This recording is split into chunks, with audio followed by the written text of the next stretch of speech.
Hello and thanks for joining us on the live news. I am Tanti Azal, and now the headlines. The Lagos State Governor, Mr. Babajide's estimate of 2.2 trillion naira for the 2024 fiscal year to the State House of Assembly. The Speaker of Ondo State House of Assembly, Right Honorable Aiyedatiwa, has officially acknowledged the receipt of a letter from Governor Akeredolu'S delegating his powers to his deputy, Aiyedatiwa. And on the foreign scene, Brazil's president calls for better representation in global institutions, urges the international community to work for a two-state solution.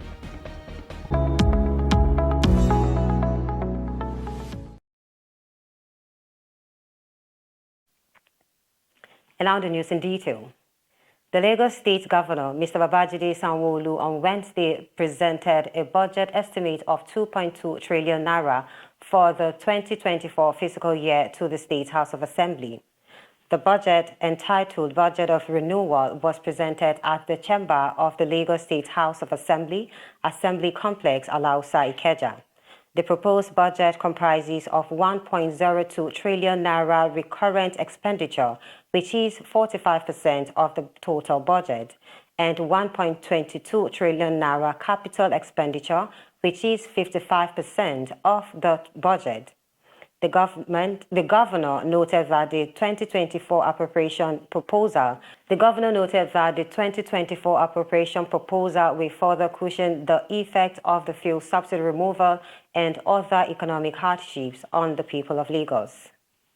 The Speaker of the Ondo State House of Assembly, Right Honorable Aiyedatiwa, has officially acknowledged the receipt of a letter from Governor Akeredolu'S informing the Assembly about his intention to go on a medical vacation and delegating his powers to his deputy. There were controversies earlier about the said letter, as Governor Akeredolu'S, who is currently unwell, departed the country today for another medical leave. Aiyedatiwa, however, confirms to journalists during a press briefing held in Akure, the state's capital city, on Wednesday, that the Assembly is now officially informed of the governor's decision.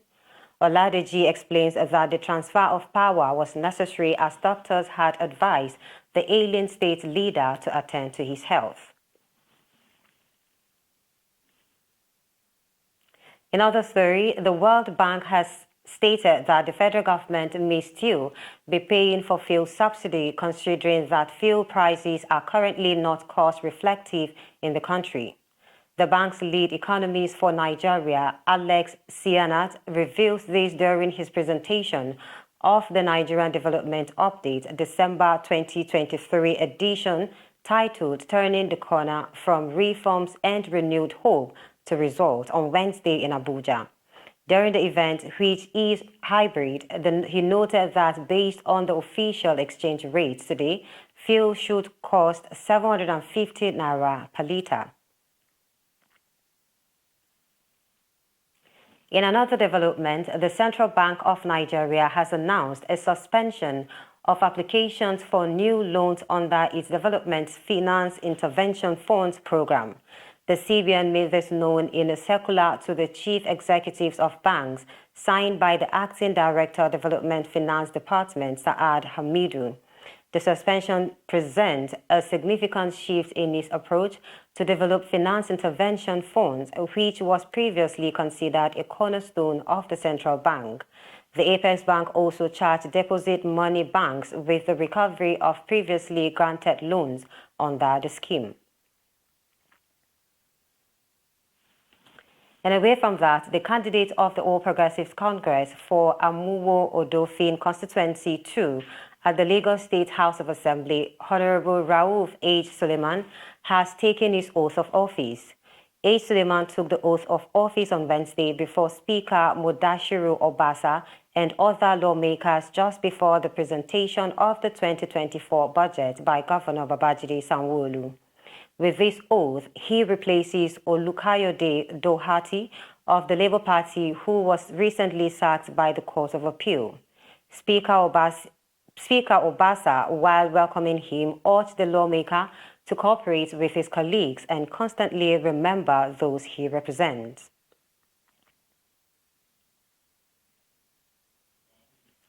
And now on the foreign scene, Brazil's President Luiz Lula da Silva on Wednesday asked the international community to work for a two-state solution to the Israel-Palestinian conflict and calls for better representation in global institutions like the United Nations.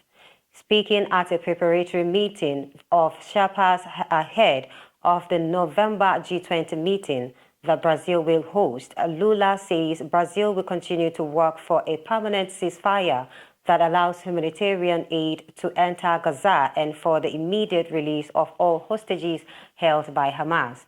Lula says the G20 group of the world's top economies is currently the political and economic forum with the greatest capacity to positively influence the international agenda in a world marked by the resurgence of conflict, the emergence of protectionist blocs, and environmental destruction.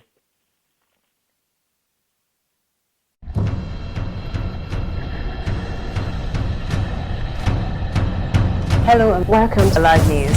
The immediate past Minister of Youth and Sports Development Chief Sondidari, the federal government of Nigeria has taken punitive action against the secretariat. Nigerians have expressed fear over the possible shutdown of businesses and job losses. See, things are just going higher every day. For the fact that going from here to Umbaling day before was at 300, but now is at the high side of 700, 800. The subsidy costs us trillions of naira yearly. Such as a vast sum of money will have been better spent on public transportation, health care, school, housing, and even national security. And in sports, following a positive testosterone test earlier this year, suspended Juventus and France midfielder Paul Pogba is scheduled to appear before Italy anti-doping tribunal on January 18th. After the National Anti-Doping Organization's tribunal hearing in Rome, Paul might be subjected to a lengthy ban from football. Recall that the former Manchester United midfielder and 2018 FIFA World Cup winner has been temporarily suspended from football since September by the National Anti-Doping Organizations, pending the outcome of the ongoing investigation. The anti-doping prosecutors have asked for a 4-year suspension for the 30-year-old Paul Pogba. If the Frenchman receives such a lengthy suspension, that could be the end of his professional football career. His lawyer asserted that last month that the source of the testosterone was a nutritional supplement that he took on the advice of a U.S. physician. Thanks for watching and do have a great evening. I am Tanti Azal.